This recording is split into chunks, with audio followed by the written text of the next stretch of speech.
Deniz şimdi bana diyor ki Sema Hanım geldi, aracımız geldi. Kayınvalidenizle birlikte buradalar. Ben şimdi gidip onları karşılayacağım. Tamam? Onlarla konuşacağım. Sizi de şans masasına götürecek arkadaşlar. Tamam? Tamam. Bekleyin. Sizden haber Bekleyin. bekliyorum, Ekip aslanım. gelecek. Siz bekleyin. Acele etmeyin. Ekip arkadaşlarımız sizi şans masasına götürecekler. aslanım. Tamam mı? Tamam, sağ ol.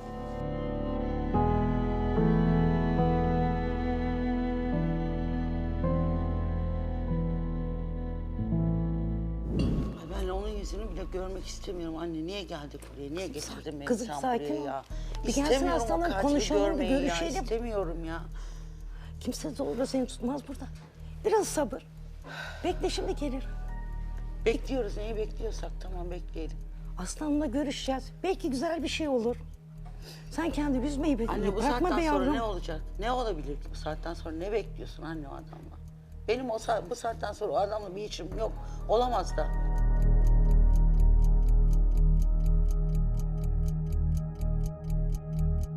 Hoş geldiniz. Hoş bulduk. Sema Hanım beni kırmayıp geldiğiniz için teşekkür ederim. Ben teşekkür ederim aslanım ama niye geldik hala anlamış değilim. Ben o adamla bir araya gelmek istemiyorum. O katille ama annem de söz verdi. İnşallah sözünde durur beni bir araya getirmeye çalışmaz. Kızım buraya geldik aslanımla konuşmaya. Sizin- Belki güzel şeyler konuşacağız. Niye hemen her şeyi böyle kötü anlıyorsun? Anne bu saatten sonra neyin güzelini konuşacaksın? O adamla artık neyin güzelini konuşabiliriz ki? Aslanım aslında söylediği gibi değil. Benim damadım o kadar da kötü bir insan değil. Yani sen şu adamı niye koruyup duruyorsun ya? Korumasana şu Kızım, katili. korumuyorum. Ya Ama benim gerçeği çocuğum de kınalı söylemek kuzumu almış zorundayım. elimden ya. Almadık, kaza oldu. Bunu sen de yapabilirdin. Olamaz mıydı? Anne o bilerek geçti o direksiyonu. O gün o direksiyona geçmeseydi böyle bir şey olmayacaktı. Ama Aslanım hangi size baba? anlattı mı? Nasıl olduğunu kazanın? Biraz Nasıl anlattı aldığını- ama ben sizden de dinlemek istiyorum. Ama şunu da söylemek istiyorum. Sizi çok iyi anlayabiliyorum. Fakat hiçbir baba evladının siz de takdir edersiniz ki Tabii, canına tabii. kastetmek istemez. Yaralı bir annesiniz. Biliyorum. Duygunuzu Çok emri hissedebiliyorum. beni kimse anlayamaz. Hep söylüyorum, ölenle ölünmez. Hayat devam ediyor. Biraz kendini toparla diyorum. Çok doğru. Biz evladınızı bugün bu programda tabii ki geri getiremeyiz. Ama onun acısını ancak eşinizle paylaşırsanız azalacaktır. Ben asla görüşmek istemiyorum o katille. Hiçbir şey paylaşamam ben o katille.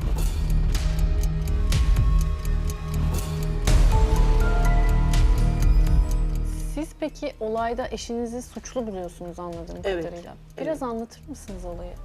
O kendisi anlatmadı mı aslanım? Nasıl olduğunu anlatmadım olayı. O gün o direksiyona geçmeseydi bunların hiçbiri olmayacaktı. O gün alkol almıştı.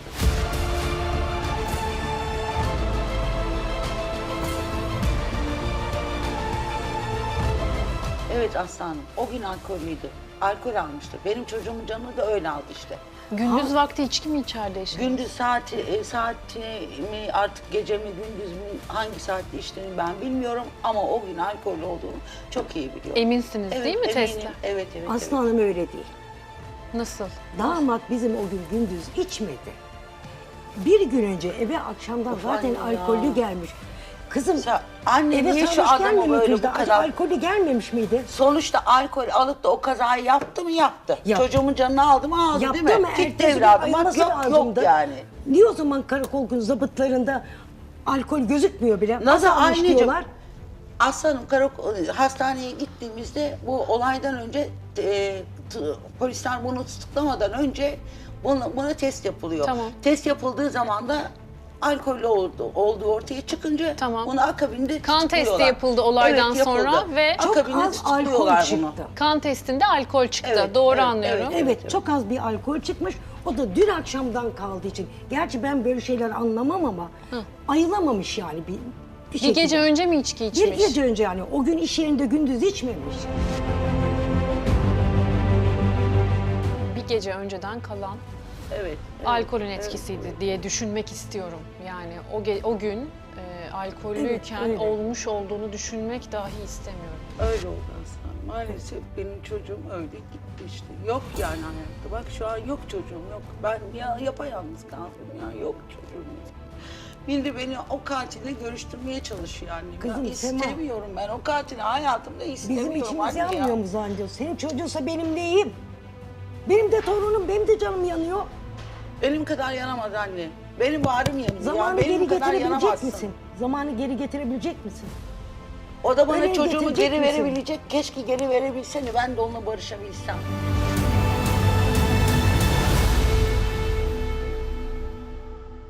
Sema Hanım, herkes bir şansı hak etmez mi? Hak eder. Tabii ki hak eder ama bunun hak edecek bir tarafı yok. Biliyorum evladınızı geri getiremeyecek. Asla geri getiremeyecek. Yani bana kim bir şans verecek? Bana kim bir şans verecek aslanım? Benim çocuğum o şans verip geri getirebilecek mi? Hayır. Ben de ona bir şans vermeyeceğim. İstemiyorum. Kesinlikle bu konuda bana ısrar etmeyin. Benim çocuğum istemiyorum. Hayır.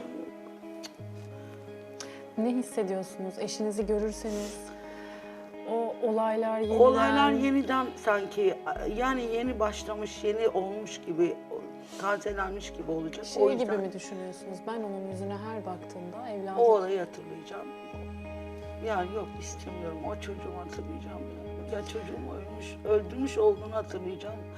O da beni çok rahatsız ediyor. Kesinlikle onun düşüncesi bile beni öldürüyor şu an. O gün Aslı Hanım'ı görseydin o çocuğumun mutluluğunu, o gülen yüzünü. Ben hiç unutamıyorum o gülen yüzünü. O gün o okula gönderirken sarıldım, öptüm. Bilseydim böyle olacağını daha çok sarılır, daha çok öperdim onu. Ama bilemedim böyle olacağını.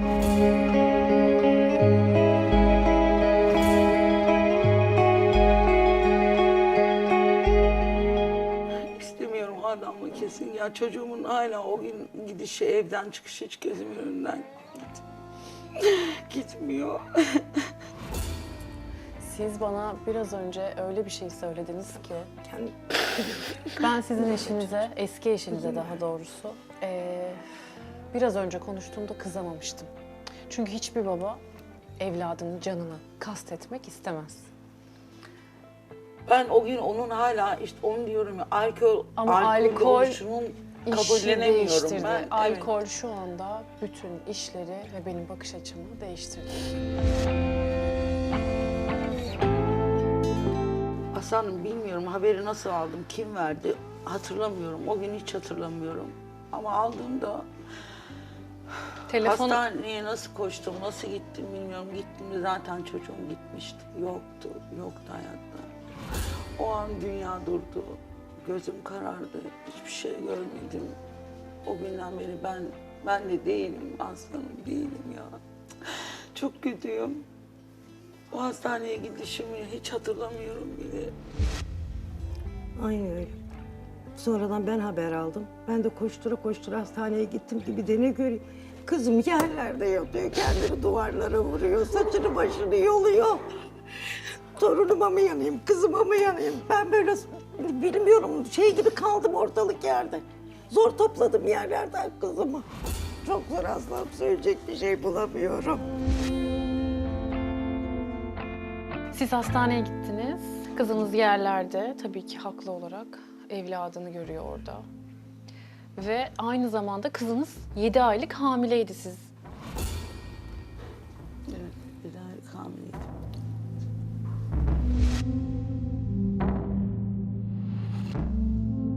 Peki Sema Hanım, hastaneden çıktıktan sonra ne yaptınız? Şikayetçi olmuşsunuz. Tabii ki şikayetçi oldum. Diğer çocukların aileleri de şikayetçi oldu. Sonra içeri girdi. Sonrasında bir daha arayıp sormadım. Hiç gitmemişsiniz. Hiç gitmedim. Mektup Arayıp yazdınız. sormadım. Merak bile etmedim ya. Merak bile etmedim. Yani hala diyorum ya çocuğum gitti ya ben ona yanıyorum. Ona hiç yanmadım. Hiç umurumda bile olmadı o yani. Ama ben çocuğuma hala bak aradan 8 yıl geçti. Hala çok yanıyorum. Dün olmuş gibi olaylar. Peki Kötüyüm hiç yani. gün geldi de şöyle demediniz mi ya? Bu bir kazaydı.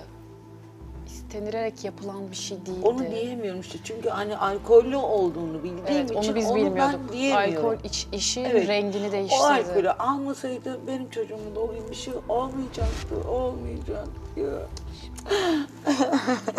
Kendine gel, kendine gel. Sema, Sema bak ben buradayım. Annem buradayım, yanındayım kızım. Sen şey yapma, O katili görmek istemiyorum yani. Niye anlamıyorsunuz beni? Zorlaştırmayın artık lütfen ya. Israr etmeyin aslanım. Ben o katille kesinlikle ben bir araya gelmem. Ben asla ısrar etmem. Aslı Hanım. Hazır değilseniz de Biraz ben hava alsın, dışarı çıksın. göndereceğim ne olur. biraz. Ben biraz hava hava almaya, alsam olur tamam. mu acaba? Hiç iyi değil çünkü. Ben burada size zorla hiçbir şey yaptırmam. Hiç merak etmeyin. Olmazsa gideriz kızım. Üzme kendini, tamam mı? Bir nefes al, kendine gel. Derin derin nefes al. Hadi kızım sen. Ne olur. Aleyna, hanımefendiyi alalım. Biraz dışarıda hava alın.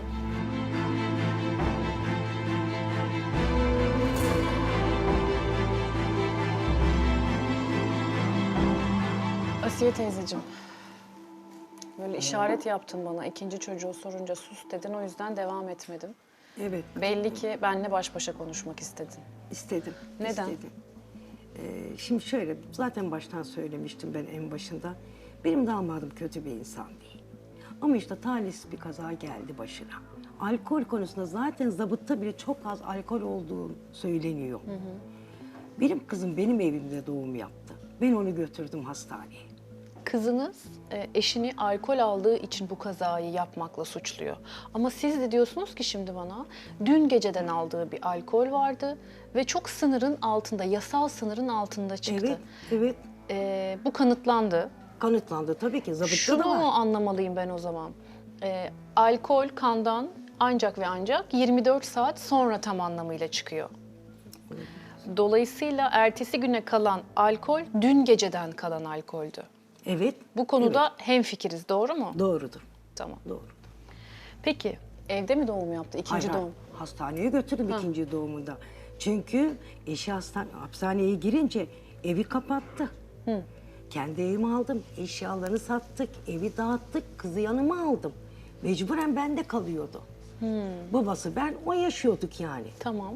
İşte sancıları tuttu, hastaneye kaldırdım.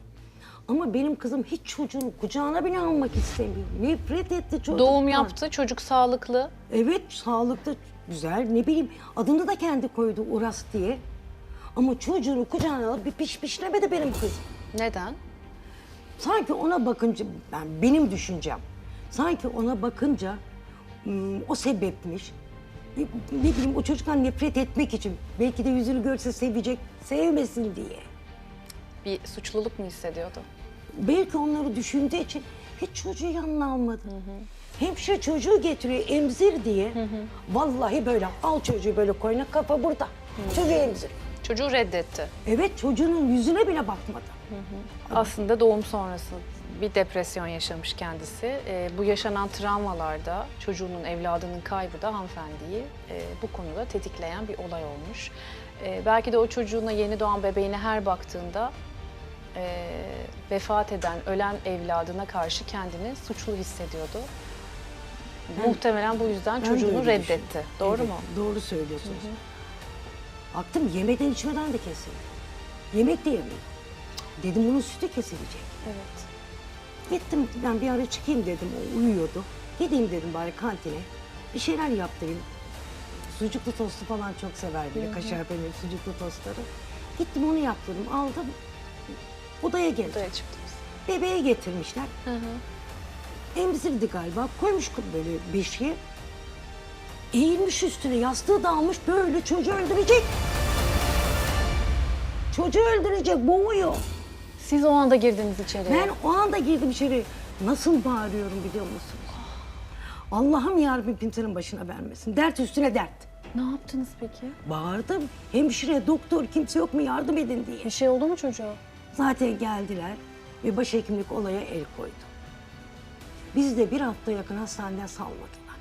Annenin çocuğun canına kastetmek üzere olduğunu gördü söyledim. herkes. Tabii gördüler, söylediler. Çocuğu boğmak üzereydi. Hemen çocuğu çocuk esirgeme kurumuna verdiler. Devlet korumasını aldılar. Devlet korumasının altına verdiler.